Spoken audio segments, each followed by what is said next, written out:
अवधिटा आम अगस्ट 25 तारीख पर्यंत बढ़ाइचु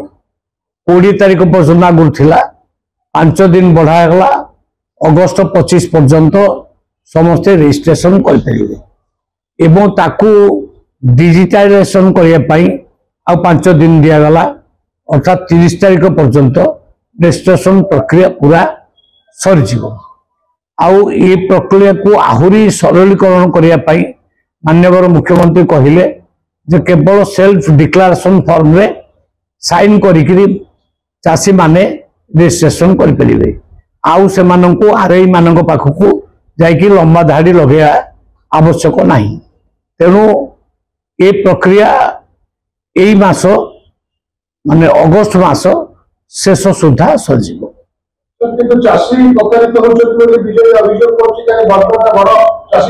नहीं चाषी आदम प्रभावित होना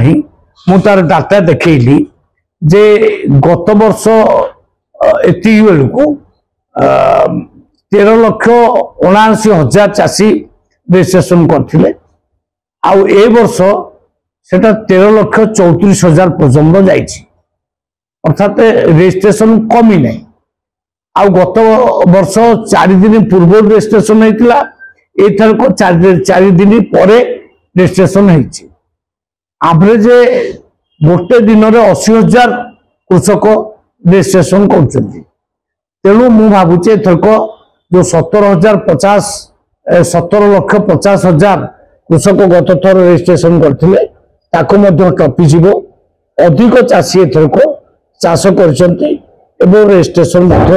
प्रक्रिया रे भाग नउछन्ति राजनीतिक प्रश्न दिवस निगम बोर्ड सरकार रे जोगमा सेना विधान हिसाब विलंब होछि और सर असुविधा होछि नहीं